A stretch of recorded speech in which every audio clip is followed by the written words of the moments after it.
Un docteur de la loi, un spécialiste des Écritures, se leva et mit Jésus à l'épreuve. L'éprouvé lui tendre un piège en disant « Maître, que dois-je faire pour avoir en héritage la vie éternelle ?» Jésus lui demanda « Dans la loi, qu'y a-t-il d'écrit ?» L'autre répondit « Tu aimeras le Seigneur ton Dieu de tout ton cœur, de toute ton âme, de toute ta force et de toute ton intelligence et ton prochain comme toi-même. » Jésus lui dit « Tu as répondu correctement, fais ainsi et tu vivras. » Mais lui, voulant se justifier, dit à Jésus « Et qui est mon prochain ?» Jésus reprit la parole. Un homme descendait de Jérusalem à Jéricho et il tomba sur des bandits. Ceux-ci, après l'avoir dépouillé et roué de coups, s'en allèrent, le laissant à moitié mort. Par hasard, un prêtre descendait par ce chemin. Il le vit et passa de l'autre côté. De même, un lévite arriva à cet endroit et il le vit et passa de l'autre côté. Mais un Samaritain qui était en route arriva près de lui. Il le vit et fut saisi de compassion. Il s'approcha et pansa ses blessures en y versant de l'huile et du vin, puis il chargea sur sa propre monture, le conduisit dans une auberge et prit soin de lui. Le lendemain, il sortit 2 pièces d'argent et les donna à l'aubergiste en lui disant « Prends soin de lui, tout ce que tu auras dépensé en plus, je te le rendrai quand je repasserai. » Lequel des trois, à ton avis, a été le prochain de l'homme tombé aux mains des bandits ? Le docteur de la loi répondit « Celui qui a pratiqué la miséricorde. Celui qui a été bon pour lui, c'est celui qui a eu compassion de lui. » Jésus lui dit « Va et toi aussi fais de la même chose. » Amen. Merci Suzanne. Je te laisse garder le micro. Voilà, c'est un texte qui est passionnant, peut-être que vous le connaissez. Donc je pensais que c'était bien qu'on fasse toute la lecture. On lit pas assez la Bible parfois. Et je crois que la Bible parle mieux que parfois que nous-mêmes. Alors ce texte, je le partagerai en 2 fois parce qu'il y a tellement de choses à dire. Et je pense que c'est lié par rapport à tous les entretiens que j'ai ces derniers temps. J'ai beaucoup d'entretiens avec beaucoup de personnes nouvelles. Et ce que j'aimerais dire, c'est que ce que j'entends est loin d'être facile. Et parce que c'est loin d'être facile, eh bien, j'avais à cœur ce matin de partager certaines choses. Alors, si on veut résumer cette parabole, en fin de compte, aimer Dieu et aimer son prochain. Alors, nous voyons dans cette parabole qu'il y a un prêtre, un lévite. On verra tout à l'heure, eh bien, quelle était eh bien, leur fonction. Et ces hommes montent. Donc, ils ne montent pas à Jérusalem, mais ils s'en éloignent. Et ce matin, alors que j'étais réveillé à assez bonne heure, je me suis posé la question, et c'est bien peut-être que je m'y attarde quelques instants. Ce qui est important, c'est qu'ils descendent de Jérusalem, ils ne montent pas à Jérusalem.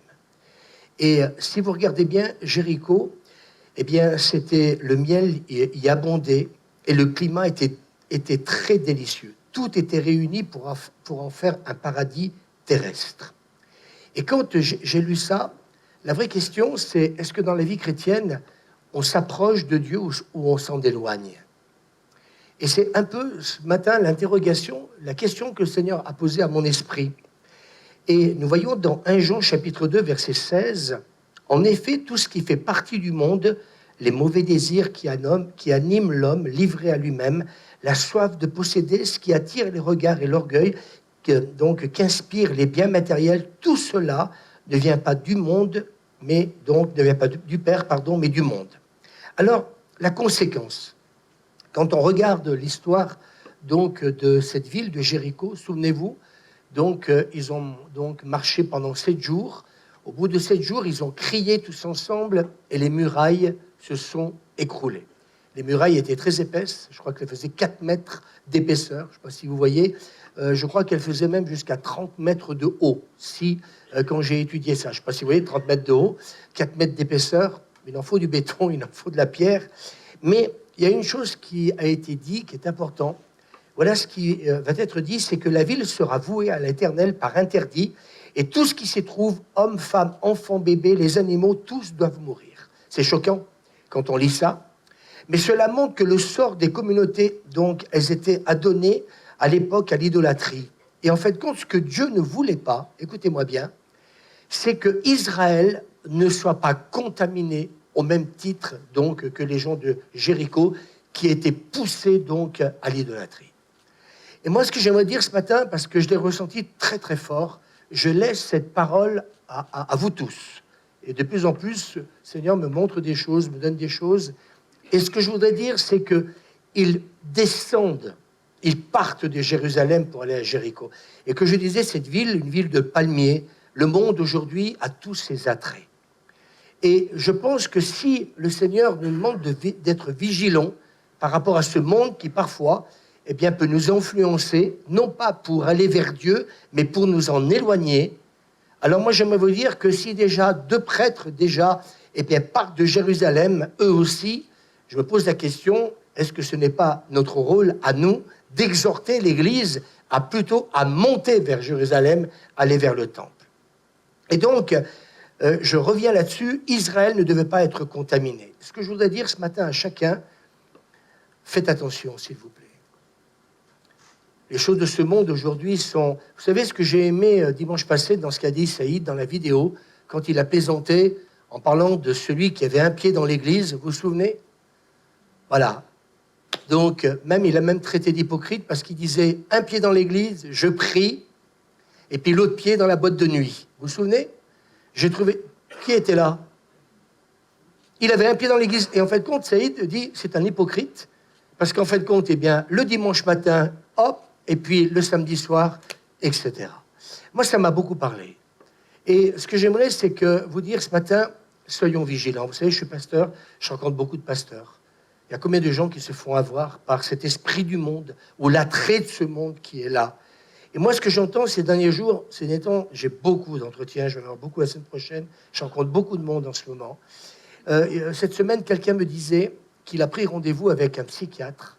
Impossible, écoutez-moi bien, d'avoir un rendez-vous tellement il n'y a plus de place. Il faut qu'on se pose des questions quand même.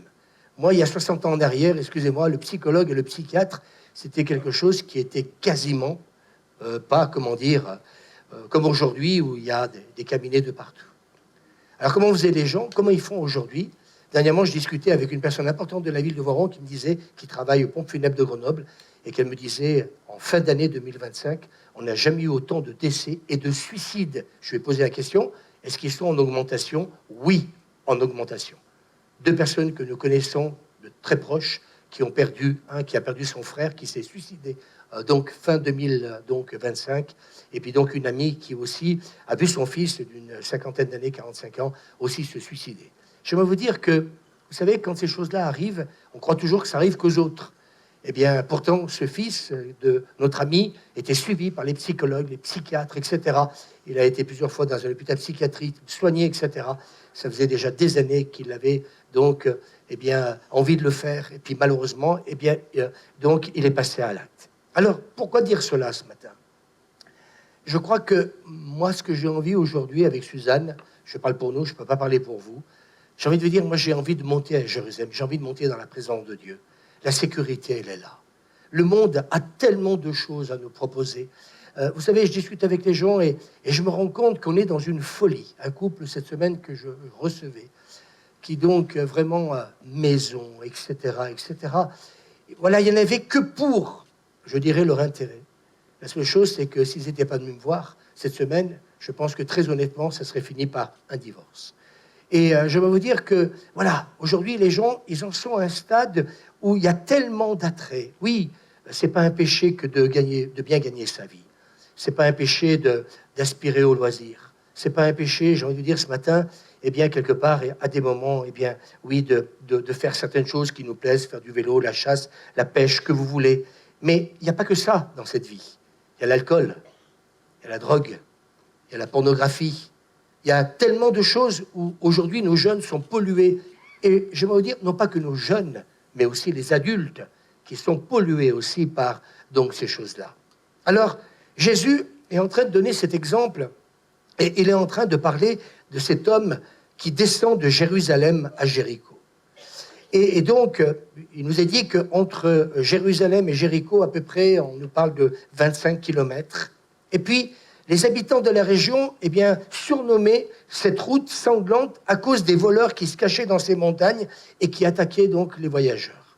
Alors, quelle est la morale de cette histoire? J'ai demandé au Seigneur, j'ai dit, qu'est-ce que tu veux nous dire actuellement à l'Église? Je m'adresse aussi à l'équipe pastorale. Qu'est-ce que tu veux nous dire? Moi, ce matin, je ne voudrais pas apporter une prédication. Ce que je voudrais dire ce matin, c'est que dans cette parabole, c'est la parabole de la miséricorde. Et cette parabole met en lumière qu'il est possible d'aimer Dieu, qu'on peut se croire proche de Dieu, mais que le danger, c'est d'aimer Dieu, mais de se séparer de l'amour de Dieu, de celui du prochain.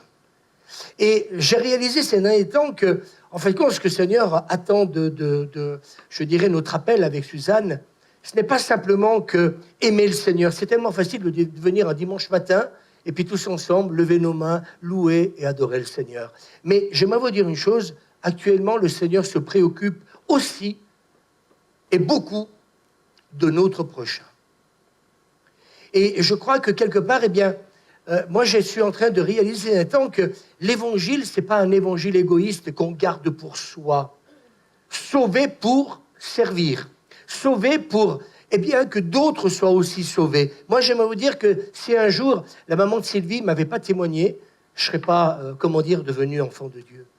Et je crois qu'il faut qu'on réalise ces derniers temps que quand on parle de suicide, quand on parle aujourd'hui de situations extrêmement difficiles, moi qui déchire mon cœur, quand j'entends ce que j'entends donc dans mon bureau, et j'entends pas des choses, vous savez, oh, je suis pas bien, je déprime. Non, c'est plus que ça. Ces derniers temps, j'ai eu l'occasion de rencontrer beaucoup de personnes. Je suis attristé quand on parle de 3 mariages, d'un côté comme d'un autre. On peut connaître le divorce. Ça peut des fois pas mal marcher avec un conjoint. Et quand on en est à 2, 3, voire plus, est-ce qu'on a le droit de se poser des questions? La question qui me fait mal, c'est quand on voit qu'à chaque fois, il y a des enfants. C'est déjà pas évident la vie maritale, mais quand, quelque part, on se retrouve avec les enfants des autres, je vous pose la question, est-ce facile? Alors, quand je dis ça, c'est pas dans un esprit de jugement, je suis en train de vous dire, on est dans une réalité. Et je pense que les enfants aujourd'hui, malheureusement, subissent les conséquences de tout ça. Moi, j'ai quelqu'un qui me disait cette semaine, donc ma fille de 12 ans, elle ne veut plus me voir. Je suis séparé avec ma femme, et donc elle vit avec sa mère. 12 ans, elle m'a complètement renié. Alors pourquoi les adolescents en arrivent là? Ce que j'aimerais vous dire, c'est que on a peut-être besoin de revoir nos engagements, aussi maritaux, j'en profite.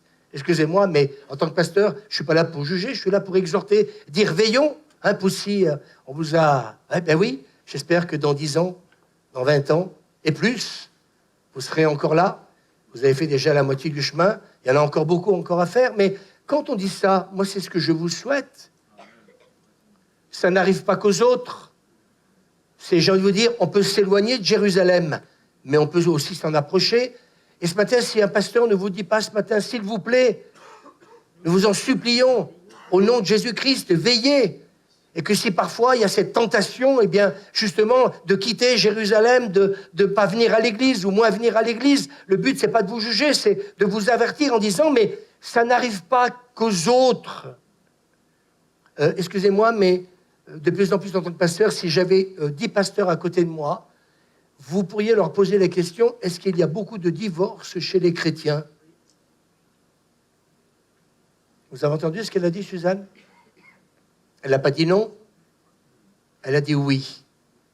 Il pourrait en avoir une 50aine, et je pense que beaucoup seraient en train de pleurer, d'avoir marié, et puis en fin de compte d'avoir vu des divorces. Alors oui, négliger, ignorer son prochain, celui qui est près de nous. Et hier, quand j'ai eu Geneviève, donc au téléphone, qui m'annonçait le décès de mon ami, parce qu'on a vécu 3 ans ensemble à l'école, je peux assurer que d'un côté, oui, j'ai eu beaucoup de tristesse, mais en même temps, cette joie de l'avoir emmené à l'église. Et cet après-midi, Geneviève va venir nous voir donc à côté pour qu'on puisse préparer donc la cérémonie. Mais moi, ce que j'ai envie, c'est pas de préparer une cérémonie, c'est qu'on la prenne dans nos bras, c'est qu'on lui dise qu'on l'aime, c'est qu'on lui dise, bah oui, Henri est parti. Il n'avait pas 90 ans, il n'avait pas 100 ans, il avait certainement entre 68 et 67 ans, c'est jeune. Mais aujourd'hui, ce que j'aimerais dire, c'est que ce qu'on a besoin, eh bien, c'est quelque part, c'est que, en fin de compte, Jésus veut nous montrer que le simple fait de se dire croyant ou pieux ne suffit pas. Je suis croyant, mais ça ne suffit pas. Et le Seigneur me disait ces derniers temps, Louis, ça ne suffit pas de dire que tu es chrétien, attaché à une église, que tu es pieux. Il faut pratiquer la miséricorde. Et moi, j'aimerais, vous voyez, dans ce qu'on va faire dimanche prochain, j'espère que vous serez là, c'est votre place. Vous savez, je crois qu'on vous annonce depuis longtemps, eh bien, qu'on organise des choses. Alors parfois, là aussi, eh bien, il faut peut-être prendre des décisions, se dire, il y a un moment important, on ne va pas laisser nos pasteurs, nos leaders tout seuls. Choisissons peut-être de faire un autre week-end, mais peut-être pas ce week-end-là. Vous savez, on n'est pas dur dans cette église. On n'est pas en train d'être là, de dire, tiens, un tel ceci, un tel cela.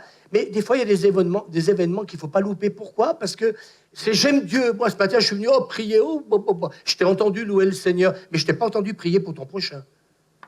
Je t'ai pas entendu prier pour ton voisin. Et j'aimerais vous dire une chose, c'est que s'il n'y a qu'une verticalité avec Dieu et qu'il n'y a pas une horizontalité, c'est-à-dire se tourner vers notre prochain, cette parabole, il faut l'enlever de la Bible. Et en fait, toute cette parabole, elle est, oui, montons à Jérusalem, oui, allons dans la présence de Dieu, oui, mais en même temps, ce que Dieu nous demande, c'est aussi d'avoir un regard sur notre prochain. Je voudrais vous dire ce matin, qui peut-être a perdu cet attrait, cet amour pour son prochain ? Ça peut arriver, vous savez, l'amour se refroidit, il peut se refroidir pour Dieu, il peut se refroidir aussi envers notre prochain, oui ou non ? Vous savez, dans un monde égoïste, parce que c'est pas moi qui le dis, c'est Saint Paul qui le dit, eh bien oui, il parle d'égoïsme.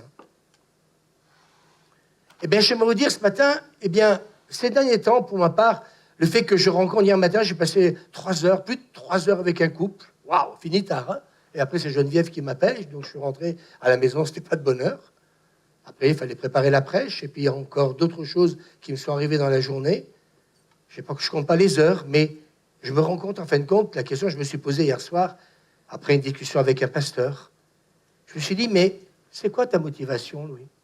Ma motivation, c'est d'être sur le plancher des vaches, c'est d'être à l'écoute de notre prochain. C'est un pasteur qui me racontait hier soir qu'il est en train de vivre une situation terrible, alors qu'en 2025, tout lui réussissait dans l'église. Et d'un seul coup, boum, ça y est, badaboum. L'ennemi a réussi à créer quelque chose. Et je vais vous dire que tout ça, eh bien, pourquoi on répond, pourquoi on passe du temps ? Parce que j'aimerais vous dire qu'être pieux ne suffit pas.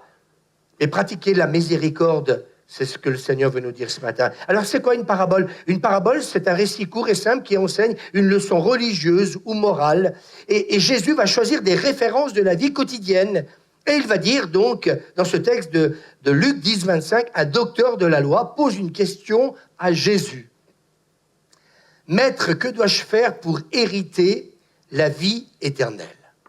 Et quand il est en train de se poser la question, je suis en train de me dire, et je pense que Saïd serait à côté, il dirait, mais quel hypocrite. Il connaît la loi par cœur. Mais vous voyez, d'une certaine manière, c'est comme s'il dévie un peu la conversation. Mais qu'est-ce que je dois faire pour hériter la vie éternelle ? Et la réponse de Jésus, elle est immédiate. Jésus lui demande, dans la loi, qu'y a-t-il écrit ? Tu le sais très très bien, espèce d'hypocrite. Tu sais très très bien ce qui est écrit. Je voudrais vous dire ce matin, on n'est pas un peu hypocrite ? Est-ce qu'on lit assez la Bible pour savoir qu'il y a des moments, il ne faut pas mentir, qu'il y a des moments, il faut pardonner. Et je me suis rendu compte que oui, on peut être hypocrite, mais si tu ne lis pas ta Bible, comment peux-tu savoir quels sont les commandements du Seigneur ? Oh, il est dur le pasteur ce matin. Non, je suis en train de vous dire des vérités vraies. Je suis en train de vous dire, c'est pas vrai ce que je dis en ce moment ? Et je me suis rendu compte qu'on a besoin de lire la Bible pour savoir justement ce qui est saint, ce qui ne l'est pas. Et donc Jésus dit, bien, dans la loi, qu'est-ce qui est écrit ? Il le sait par cœur, le gars. Le prêtre répondit, la preuve en est, qu'il le sait par cœur parce que c'est lui-même qui va dire, c'est même pas Jésus qui va lui dire la chose. Le prêtre répondit, mon ami, ouais, tu aimeras le Seigneur ton Dieu de tout ton cœur, de toute ton âme, de toute ta force.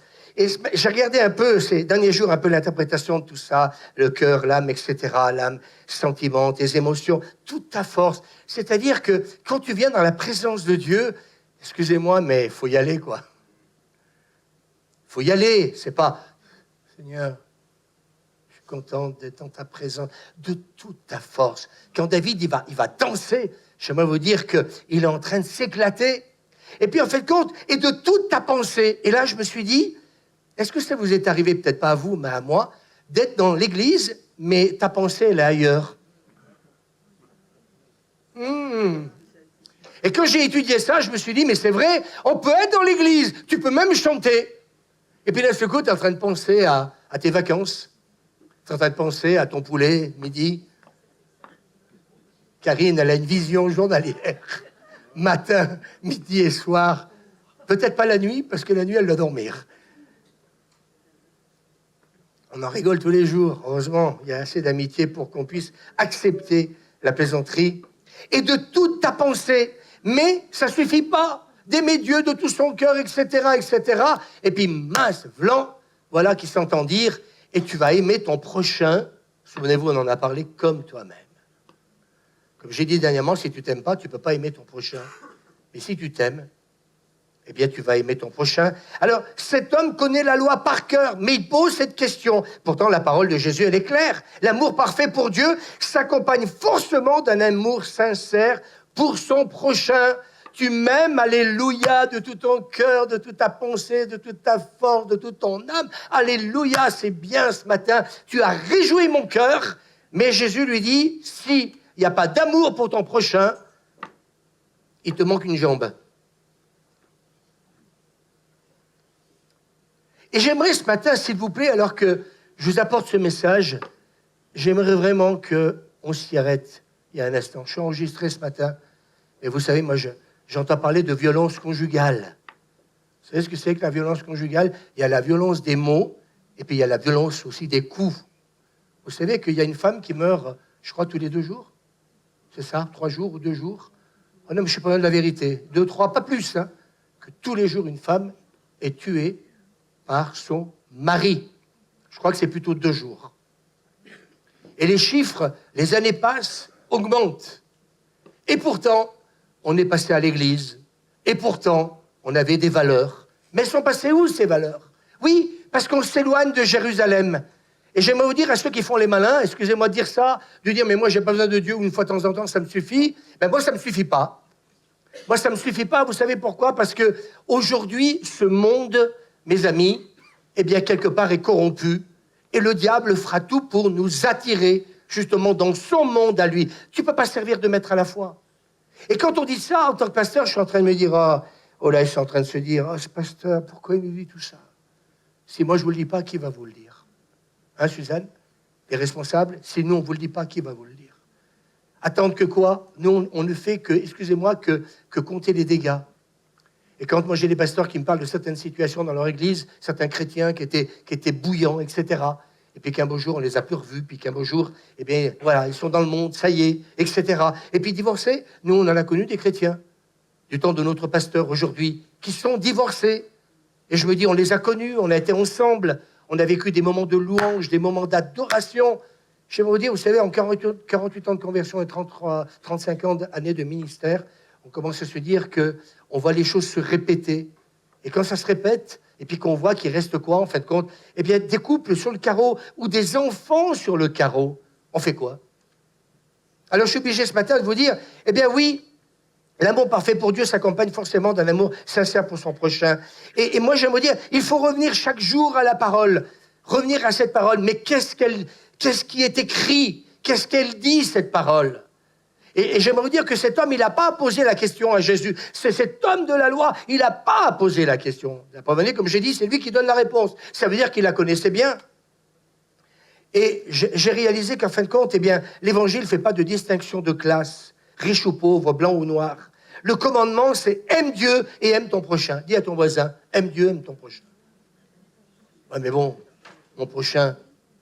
J'ai quelqu'un qui, cette semaine, me disait, « Pasteur, est-ce que vous pourriez intervenir pour que je puisse trouver un logement? Parce que j'ai mon voisin, la chaîne à fond, etc., etc. » On va s'en occuper, parce que je travaille que le dimanche, donc il faut bien que je m'occupe un peu la semaine. Donc le lundi, on va s'en occuper le matin. Je vais essayer encore de faire quelque chose pour cette personne qui arrive dans l'église, d'ailleurs. Mais moi, je peux comprendre. J'ai qu'à dire, écoutez, moi, je ne suis pas assistante sociale. Oui, non. Enfin, je ne sais pas, je suis pasteur. Moi, je ne suis pas là pour déménager les gens. Oui, mais on le fait. Je ne suis pas là pour faire du ménage. J'en fais toute la semaine dans mon bureau là-bas. Mais j'aimerais vous dire qu'on le fait pourquoi ? Parce qu'il n'y a pas que cette verticalité. Il y a aussi être sur le plancher des vaches. Moi, cette semaine, quelqu'un m'a dit, mais ce pasteur, j'ai pu avoir un rendez-vous tout de suite. Ben oui, ils ne sont pas habitués, les gens. Vous allez chez le psy, il faut attendre je ne sais pas combien de temps, etc.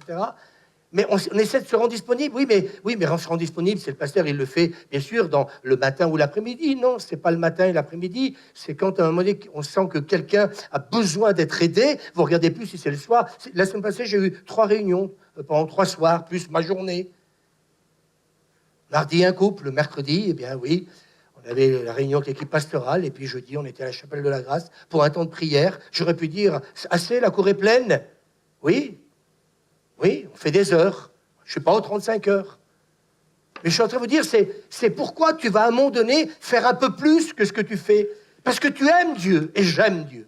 Et je bénis Dieu, Suzanne, qu'au bout de toutes ces années, eh bien, tous les jours monter à Jérusalem, pour moi, demain matin, ce n'est pas une corvée de venir à la réunion de prière, qu'il fasse froid ou pas. Je suis heureux de me retrouver dans la présence de Dieu. Et je suis heureux de dire, oui, veille, prie. L'esprit est bien disposé, mais la chair est faible. Alors, mes amis, dans le concret, excusez-moi, je vais dire certaines vérités, pas qu'être assis sur des chaises le dimanche matin, mais l'Église, c'est l'Église, et Jeff, je pense qu'il sera content dans ce que je veux dire, c'est l'Église, elle doit se tourner vers les autres. C'est ça, l'Église. C'est pas simplement ce matin, tu as fait ta BA, Dieu était content. Oui, peut-être que ce matin, je vais revenir en arrière, Suzanne. Peut-être que ce matin, Dieu a agréé ta louange. Peut-être que ce matin, Dieu était heureux que tu le loues et que tu l'adores. Oui, mais, comme je dis tout à l'heure, tu as 2 jambes. Et le fait de l'avoir, loué et adoré, tu as réjoui son cœur. Mais ce qu'il attend, c'est quel est notre état d'esprit vis-à-vis de notre prochain. Moi, j'ai des contacts avec des gens. J'ai eu cette semaine un contact avec le fils de Karine, Jordan, et je l'ai invité pour dimanche prochain. Monsieur le pasteur, je vais vous fêter les vœux, mais vous croyez que les gens, ils vous fêtent les vœux parce que vous êtes pasteur, mais parce que vous avez construit une relation avec eux. Si vous ne construisez pas une relation horizontale avec les gens, vous n'aurez jamais de retour. Moi, chaque année, quand c'est le moment des vœux, je passe des journées entières à répondre parce qu'on connaît tellement de monde, mais je me dis, mais pourquoi tout ce retour ? Parce que vous êtes pasteur ? Non, les gens, ils s'en foutent. Mais il y a un retour parce qu'il y a une relation. Est-ce que quelqu'un peut dire amen ? Vous voulez le réveil ? Eh bien oui, aimez Dieu le dimanche matin, louez-le de toute votre force, mais s'il vous plaît, ne quittez pas, je dirais, l'Église sans oublier, dites avec moi, les autres. Vous savez, je vais être franc avec vous parce que j'ai envie de parler avec mon cœur. Je bénis Dieu de travailler avec ce collectif des associations. C'est pas évident de travailler avec déjà des chrétiens, c'est pas toujours facile, mais c'est pas toujours facile quand vous travaillez avec des gens du monde. Alors, il faut arriver. Hier, j'ai eu un appel aussi, aussi d'amis chanteurs aussi qui m'envoient des messages. J'ai eu ton ami, j'ai oublié son nom, Oliver aussi, qui m'a envoyé un super message. Je lui ai répondu hier, j'avais que ça à faire, donc je me suis dit, je vais quand même lui répondre. Mais il faut écouter les messages que les gens m'envoient. Et bien, vous verrez que c'est pas du blablabla. Des fois, certains peut-être qui disent à peine, non, je me la pète pas. Écoutez les messages, je peux vous les faire écouter. C'est que de la reconnaissance. C'est dire merci, pasteur, pour qui vous êtes, pour ce que vous nous avez apporté, le peu que je suis venu ici. Et il me disait, mais dimanche prochain, j'aurais voulu venir, mais je peux pas. Ou sinon, je serais venu. Mais vous inquiétez pas, je reviendrai. On s'aime les uns les autres. On sème des graines. Mais si tu sèmes des graines, tu vas récolter. Amen. Alors Jésus va répondre, donc, cette parabole du bon samaritain, mais lui voulant se justifier. Vous voyez, c'est toujours pareil. Quand on est dérangé comme un message comme ce matin, Raph, eh bien, on est là, puis, vous voyez, on botte en touche. Ça vous arrive de botter en touche quand on est dérangé ? Peut-être que ce matin, vous bottez en touche parce que vous êtes dérangé, parce que vous dit votre pasteur. Eh bien, ne bottez pas en touche. Parce que si vous voulez changer, si vous voulez qu'il se passe quelque chose dans votre vie, Si vous pensez qu'avoir qu'une relation verticale avec Dieu, Dieu est content, il l'est, mais en partie, mais pas complètement, parce que pour lui, c'est le prochain, c'est-à-dire que l'Église aujourd'hui, amen, alléluia, elle doit annoncer l'Évangile. Qui est mon prochain? Il a le culot de poser la question à Jésus. Qui est mon prochain? Vous savez, j'aimerais vous dire, ne posez pas certaines questions à Jésus. Vous pouvez les poser à vos pasteurs, mais ne posez pas la question à Jésus, parce que lui, Jésus, il va vous dire la vérité, et il va dire, un homme descendait de Jérusalem à Jéricho. Ah, puisque tu fais le malin avec moi, toi qui connais la loi, toi qui as compris qu'il faut aimer Dieu de toute ta force et aimer ton prochain, eh bien, je vais encore aller plus loin avec toi, parce que tu as l'air, quelque part, de ne pas vouloir comprendre ce que je suis en train de te dire. Alors Jésus, une illustration, une parabole, eh bien, il va utiliser une parabole pour dire, mon petit, tu me cherches, mais voyez, avec amour. Il n'est pas dans le reproche, il n'est pas dans le jugement, mais vous savez, quand Jésus nous parle, c'est ce que j'ai découvert ces derniers temps, il nous parle pour qu'on réfléchisse. Et là, il va lui donner une parabole pour que, eh bien, ce brave puisse réfléchir. Et il dit, un homme descendait de Jérusalem à Jéricho et il tomba sur des bandits. Oui, c'est vrai que si tu vas en boîte de nuit, tu risques parfois de faire des mauvaises rencontres. Non. Tu es d'accord avec moi? Tu peux faire des mauvaises rencontres. Il est plus à Jérusalem, il descend à Jéricho. Tu n'es déjà plus au bon endroit. Mais dans cet endroit-là, eh bien oui, la réputation, c'est que si tu passes par là, eh bien tu risques de te faire casser la figure. Mais, vous savez, c'est la chef de M. Seguin qui la connaît l'histoire. L'herbe est plus verte là-haut. Hein, quand j'étais petit, ce qu'on me l'a raconté des dizaines de fois. Oh, elle bêlait, oh, brrr, donc elle avait envie. Et puis là-bas, le loup, mais non, on s'en fout du loup. Le loup, c'est que pour les autres. Et puis en fait compte, eh bien, l'histoire, elle se termine qu'elle s'est fait bouffer tout cru par le loup. Ouh. Et donc, il tombe sur des bandits, ceci après l'avoir... Enfin, je sais pas, aller dans des bars malfamés, vous risquez plus de vous en prendre sur la figure que plutôt aller boire un verre, un apéritif à la Cité de Lumière. Non, c'est vrai ou pas? Mais oui! Alors après, on entend sur les faits divers. Oh, ouais, ben, allez, je vais dire quelque chose qui va vous choquer. Des femmes en tenue qui ne sont pas correctes. Moi, quand je rentre des fois le soir, je vois des jeunes filles qui ne sont pas en tenue correcte. Je me dis, à minuit, c'est quand même risqué, non, pour une femme? Ah oui, mais le diable m'a attaqué.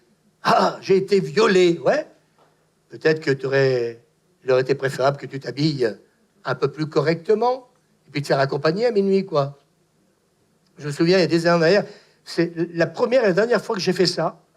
Ça y est, je confesse un péché. Suzanne est au courant. J'ai pris une femme, une autostoppeuse. Je revenais de Colombes. On avait Colombes, on avait à l'époque. Il y a un souci? Hein? Qu'est-ce qui arrive? Ah, ma gommette. Voilà, on y va. Et donc, c'était vraiment chemin de campagne, une route nationale. Il faisait nuit, puis d'un seul coup, j'ai même failli la renverser, parce qu'elle était complètement dans le noir. Et puis j'ai vu cette femme, je ne sais pas quel âge j'avais à l'époque, et puis à un moment donné, je me suis dit, je vais m'arrêter. M'a fait de la peine, je me suis dit, si c'est pas moi qui m'arrête, je ne voudrais pas que ce soit quelqu'un d'autre. Et puis, elle est montée dans ma voiture, excusez-moi, elle était à l'ouest, je pense qu'elle avait ou bu ou drogué. Et donc, je lui ai dit, vous allez où? Elle m'a dit, je l'ai laissé un peu plus loin, j'ai fait faire quelques kilomètres. Je n'ai pas senti d'aller plus loin, je n'allais pas l'emmener ailleurs. Et puis, en fait, compte, eh bien, donc, je me suis rendu compte qu'elle aurait pu tomber sur un pourri. Et il y en a plein. Moi, j'ai connu un ami c'était la première fois que j'ai pris quelqu'un en stop. Je ne prends jamais quelqu'un en stop. Aujourd'hui, il vaut mieux faire attention. J'ai un ami qui est venu à l'église ici. Un jour, il a pris une femme en stop. Elle a sorti le couteau, elle lui a mis sur le ventre. Et lui a dit, tu m'emmènes à tel endroit. Ah oui, non, mais à ceux qui disent, pasteur, il ne prend jamais personne en stop. Mais moi, j'ai dit stop. Vous savez, la sagesse, vous savez, moi, j'ai un ennemi qui s'appelle le diable. Peut-être que certains, ils pensent qu'ils vivent dans un monde, bisounours.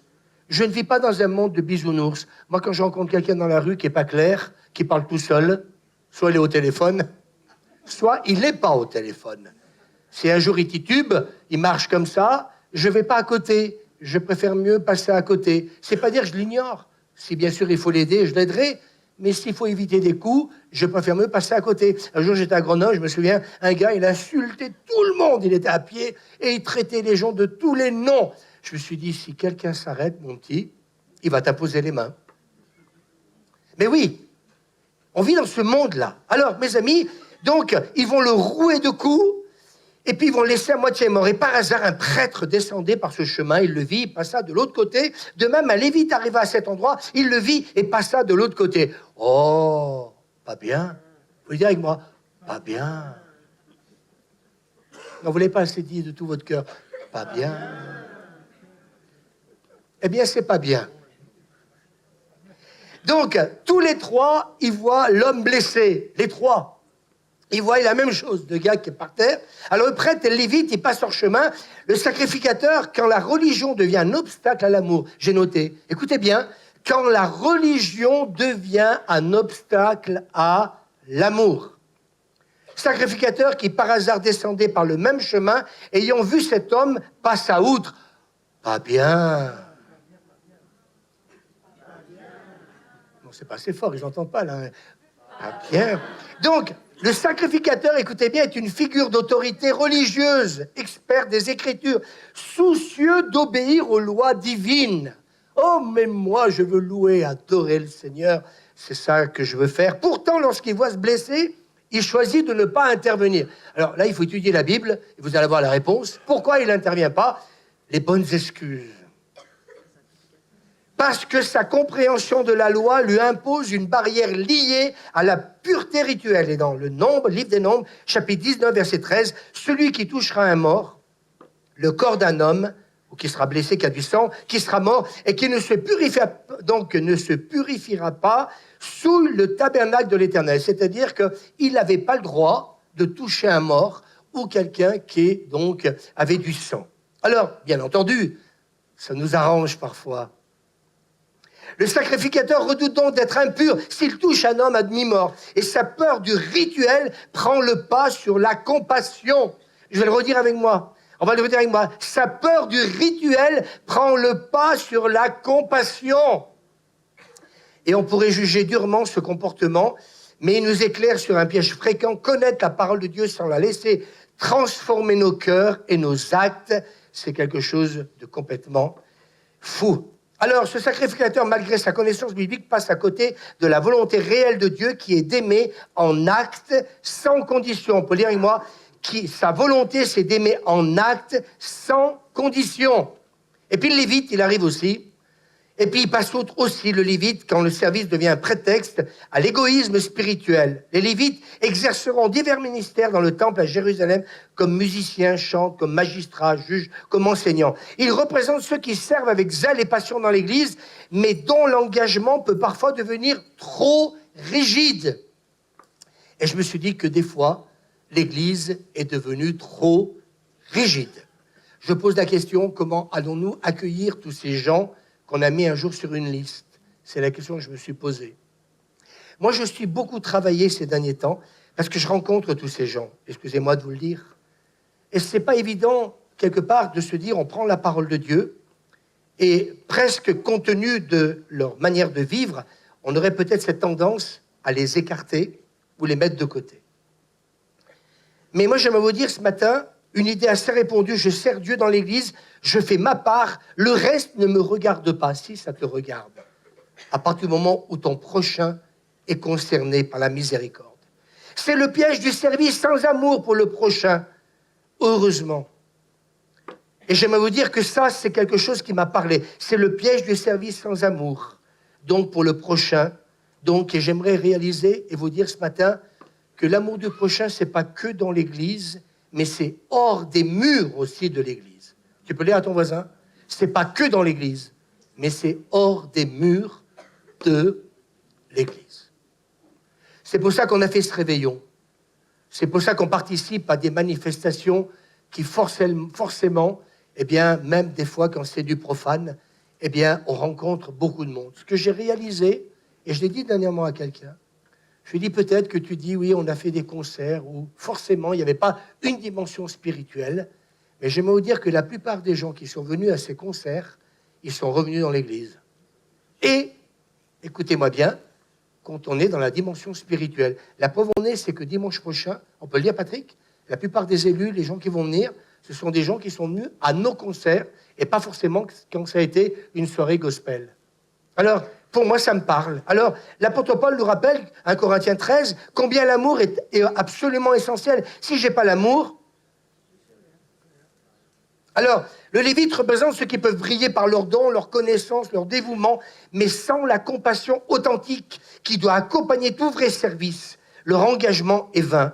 Et sacrificateurs et lévites étaient des hommes respectables à cause de leur éducation. Ils connaissaient la loi, ils enseignaient le peuple, mais ils ne s'arrêtent pas pour aider notre voyageur. Ça nous arrange parfois.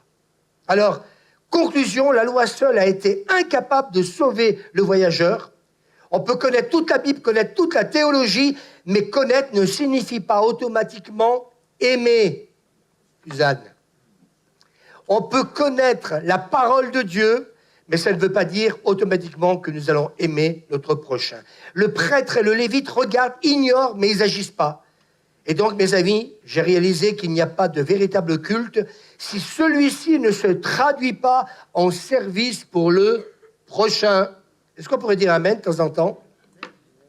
Il n'existe pas de véritable culte si celui-ci ne se traduit pas en service au prochain. Alors, le prêtre et le lévite n'ont pas eu assez de compassion pour lui venir en aide et ils sont même passés à côté, donc, de la route. Leur action n'était pas le reflet de l'amour. Et Saïd, dimanche passé, quand je l'ai écouté, je l'ai réécouté encore cette semaine plusieurs fois, Saïd va dire, et moi j'ai beaucoup apprécié, je peux comprendre que sacrificateur, à cause que peut-être il pensait qu'il était mort parce qu'il avait du sang, il passe à côté, mais Saïd nous a dit quelque chose, moi, qui m'a vraiment travaillé. Et il dit dans la parabole du fils prodigue, le fils est touché par la tendresse du Père, donc de Dieu. Dieu est tellement amour, la loi est juste, elle est correcte. Ce texte de Nombre, on ne peut pas l'enlever de la Bible. Il dit, tu touches pas un mort, donc un homme couvert de sang, ok, mais la loi n'est pas annulée, elle reste correcte, mais le Père court tellement vite que la loi n'arrive pas à le rattraper. Moi, ça m'a marqué. Ça. Moi, ça m'a marqué. Nous qui sommes là, qui mettons, des barrières dans un certain nombre de choses, il dit, mais le Père court tellement vite que la loi n'arrive pas à le rattraper. Et là, je me suis dit, mais c'est quoi l'amour, en fin de compte? On a nos dogmes, on a nos habitudes, on a tous ces textes bibliques qui, parfois, c'est vrai que, mes amis, on n'ira pas tous au paradis. Mais je me suis rendu compte que quand l'amour nous saisit, eh bien, moi, il m'arrive dans tous ces entretiens, ces derniers temps, de dire en face de moi, j'ai des pécheurs, mais l'amour de Dieu est tellement réel en moi que je n'ai pas envie de sortir des versets bibliques pour, d'une certaine manière, leur dire que leur vie qu'ils ont n'est pas juste, mais plutôt les amener à un Dieu d'amour, un Dieu qui pardonne, un Dieu qui fait grâce. Et là, Saïd dit, mais le Père court tellement vite que la loi n'arrive pas à le rattraper. Et moi, j'ai envie de vous dire, j'ai envie qu'en ce moment, la parole de Dieu ne puisse pas, m'empêcher, eh bien, quelque part, même si c'est juste ce que dit la Bible, m'empêcher d'annoncer l'évangile et de dire aux gens, eh bien oui, convertissez-vous, repentez-vous, et puis donnez votre cœur à Dieu. Alors, la loi est dépassée par l'amour du Père. J'ai aimé ça. Vous vous souvenez de ça? La loi est dépassée par l'amour du Père. Et nous voyons dans Matthieu chapitre 12, en ce temps-là, Jésus traversa des champs de blé un jour de sabbat. Ses disciples qui avaient faim se mirent à arracher des épis et à manger. Et les pharisiens, vous voyez, toujours les religieux, ils savaient que le sabbat, il ne faut pas faire ce genre de choses. Les pharisiens, voyant cela, lui dirent, voici tes disciples font ce qu'il n'est pas permis de faire pendant le sabbat. Si vous saviez ce que signifie « je prends plaisir à la miséricorde et non au sacrifice », vous n'aurez pas condamné des innocents. Et moi, ça m'a parlé.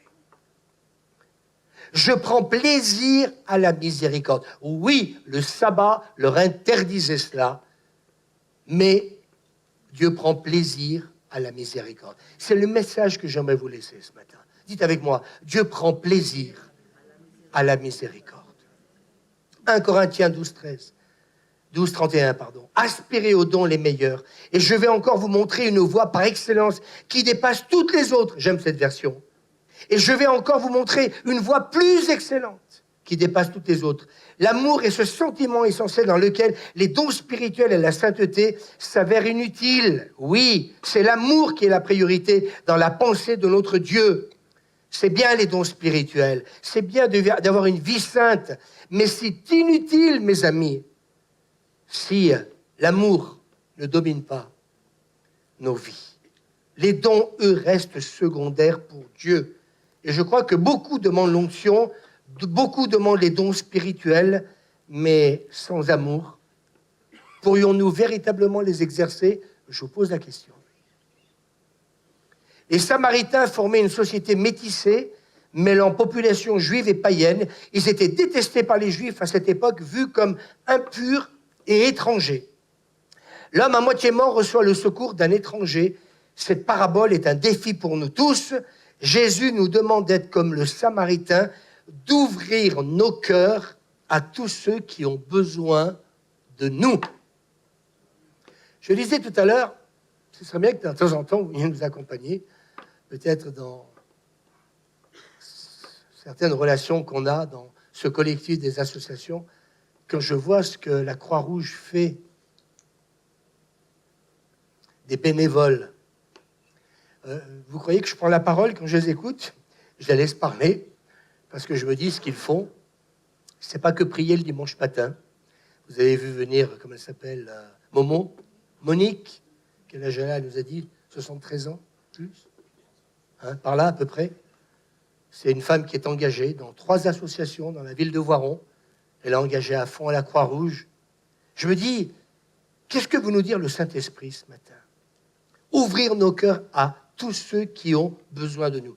La question que je me suis posée, mais s'ils n'étaient pas là, tous ces gens qui distribuent la nourriture, vous savez qu'à Voiron, c'est ouvert le resto du cœur. Ah, mais moi, le dimanche matin, vous savez, moi, je prie, je loue. Hein. Ouais, c'est bien. Et ton prochain, le Seigneur te dit ce matin, j'espère qu'en repartant d'ici, vous allez vraiment réfléchir, parce que dans cette année 2026, moi, ma raison, c'est d'aimer Dieu encore plus que hier, mais c'est encore davantage offrir mon temps à mon prochain. Parce que c'est un commandement. Peut-être qu'aujourd'hui, tu fais plus grand-chose dans l'Église. Ce que j'aimerais te dire, c'est ce message n'est pas là pour te mettre mal à l'aise. Il est là pour te rappeler ce que la parole de Dieu déclare. Et moi, je me cache, tu vois, derrière la parole de Dieu. Comme ça, on ne jugera pas le pasteur. Et si tu as à juger quelqu'un, tu jugeras Dieu. Mais la vraie question, c'est que dans cette année, on a déjà prévu 2 manifestations. On a un concert au mois de mars. Et puis, il y a Franklin qui revient au mois d'avril. Il a accepté pour une soirée gospel qu'on va peut-être encore faire autrement. Parce qu'on a envie que pendant cette soirée, tu seras là ou pas? Ou alors, oui, moi, je me contente du dimanche matin. C'est pas pour simplement passer l'aspirateur. Au moins que par ta présence, tu sois là déjà, pour montrer que ta présence, déjà, eh bien, c'est pour manifester de l'amour pour tous ces gens qui vont venir et avec qui on espère de tout notre cœur, eh bien, plusieurs se convertiront et plusieurs, eh bien, mes amis, eh bien, pourront revenir. Vous voyez, je crois que c'est vendredi soir, samedi soir, il y a un concert à la salle des fêtes, c'est vendredi soir. Donc, quelqu'un qui, comment dire, eh bien, va chanter du Michel Sardou, c'est ça? Ouais. Voilà, c'est un imitateur, un sosie et imitateur, donc il va chanter du Sardou. J'ai reçu 3 invitations gratuites. Je reçois plein d'invitations. Vous savez pourquoi gratuites? Parce que derrière, il y a plus de bonheur à donner qu'à recevoir. Quand tu donnes gratuitement, tu as le retour. On va les offrir, ces places, Suzanne. Parce que, avec l'enterrement et tout ça, ce week-end, je crois que la cour est pleine, tout préparé.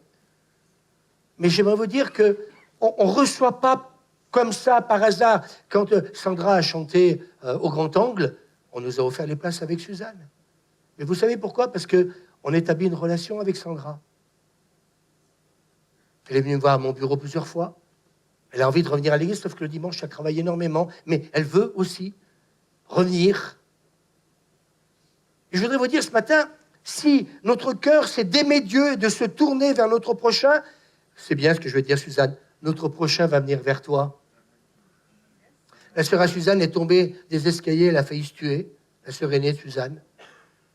J'ai envoyé plusieurs messages. Ça l'a touchée. qu'on prenne de ses nouvelles avec Suzanne. Dimanche prochain, elle sera là. Alors qu'avant, elle ne voulait jamais entendre parler d'église. Pourquoi elle a changé? Un SMS, un téléphone, s'intéresser à sa vie, au fait qu'elle a failli mourir. Vous savez ce qui l'a sauvée? C'est quand on monte des escaliers, quand elle s'est retrouvée en bas, presque inconsciente, elle avait son téléphone sur elle, elle était incapable de pouvoir se lever, casser la clavicule, elle s'est cassée de partout. Elle était toute seule, son mari est décédé il y a quelques années en arrière. Je voudrais vous dire ce matin, comment on réagit par rapport à tout ça? Est-ce que ce matin, ce message vous interpelle? Est-ce que ce matin, vous avez envie de me, non pas de chanter au Happy Day, mais de me lapider? Kevin, je t'interdis de venir chanter au lapidé. Je veux entendre au Happy Day, mais non pas au lapidé. Eh bien, je suis content si dans votre conscience vous êtes dérangé, parce que cet homme, ces deux hommes, vont être dérangés dans leur conscience. Il y a des moments où vous ne voulez pas être dérangé dans votre conscience.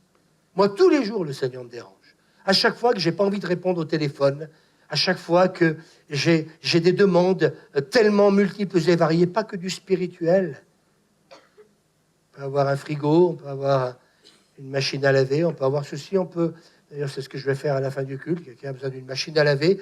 On a fait des déménagements. Vous savez qu'on a fait des déménagements ces derniers temps. Ah, le pasteur aussi, tu y étais? Oui, on y était là dernièrement. On a fait un déménagement sur Voiron. J'ai Jérôme qui m'a appelé. Il me dit, j'ai quelqu'un qui donne tous ses meubles. On a récupéré une machine à laver.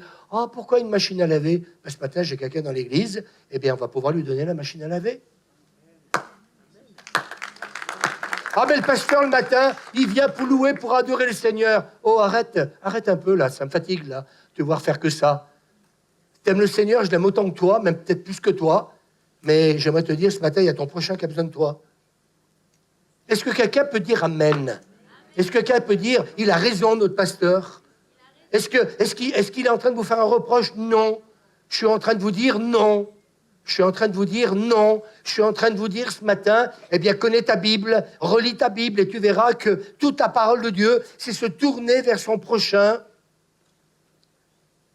Oui, où l'amour gagne sur l'indifférence et la haine. Nous devons aimer tout le monde. La compassion doit être la plus importante des règles religieuses. J'ai noté, cet homme est anonyme. Ce n'est ni un bon ni un mauvais gars. C'est simplement un être humain fragilisé par la vie, laissé pour compte, blessé, vulnérable. Du début à la fin, on ne dit rien de l'homme à moitié mort. Toute l'attention est portée sur celui qui est prêt à payer de sa personne. Toute l'attention est portée non pas sur celui qui est à moitié mort, mais sur celui qui est prêt à payer de sa personne. Je voudrais vous dire à certains, j'ai pas 40 ans, j'ai pas 60 ans, j'ai 67 ans, et cette année, je vais sur mes 68 ans. Le 9 juillet, ce sera mon anniversaire. 2026. Je récupère tous les dons et tous les cadeaux. Et avec le TPE aussi. Moi, je crois que quand on monte à Jérusalem, il y a une onction de Dieu qui aussi agit sur notre santé et qui agit aussi pour nous communiquer la force qu'on n'a pas quand je ne l'ai plus, quand je suis malade la nuit. Et ça m'arrive souvent le week-end, d'ailleurs, je pense que c'est l'autre qui me casse les pieds, mais à chaque fois, j'arrive à l'église. J'aimerais vous dire que, je ne sais pas si vous le vivez, mais c'est l'onction brise le joug de la maladie. J'aimerais vous dire, c'est une grâce que Dieu me fait. J'ai eu des maladies aussi, hein, comme vous. Hein. J'ai eu un tic. J'avais un tic. Non, c'est la tique. C'est une bestiole. Non, je ne vous fais pas un coup d'œil, Kevin, au fond. Non, c'est pas un appel à me lapider. J'aime bien rigoler avec lui. L'entretien cette semaine avec sa femme, on s'est régalé. Enfin, moi, je me suis régalé. Le pâté était bon. Hein. On les a accueillis avec un morceau de pâté. C'était du canigou, je ne vous l'ai pas dit, j'ai oublié.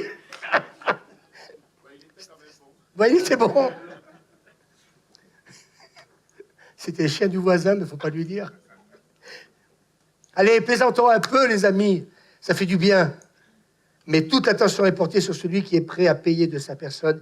Il ne suffit pas de dire que nous aimons notre prochain.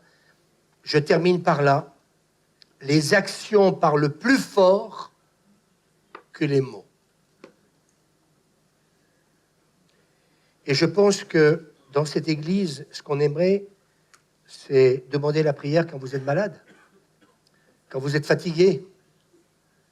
Ces derniers temps, on a vécu beaucoup de choses. J'étais content. La maman de John qui devait se faire réopérer de l'œil, on a prié pour elle, par la grâce de Dieu, le jour de Noël.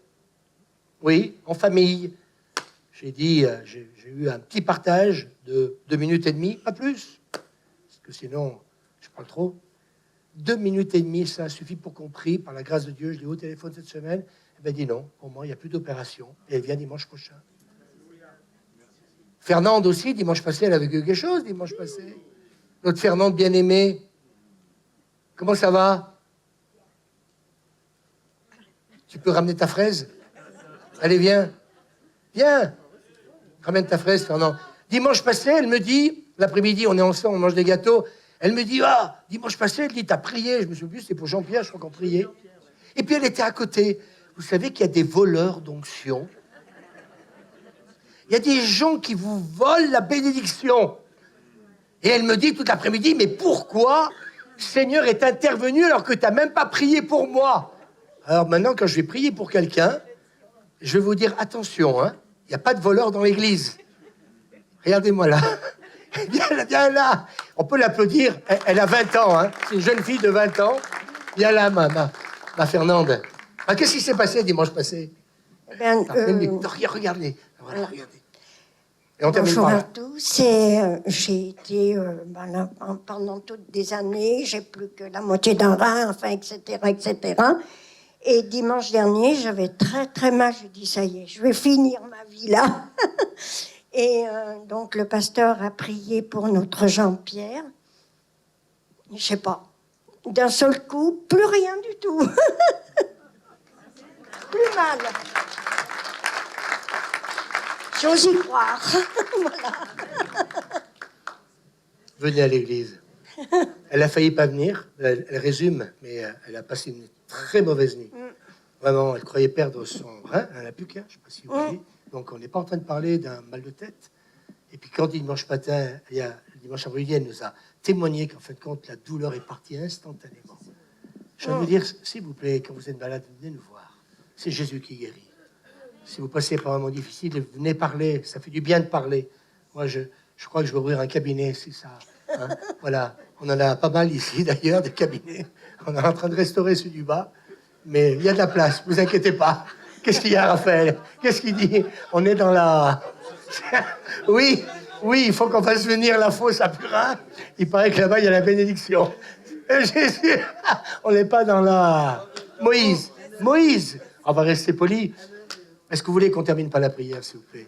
J'espère que de tout mon cœur, je peux me permettre, en passant, vous dire, je vise personne.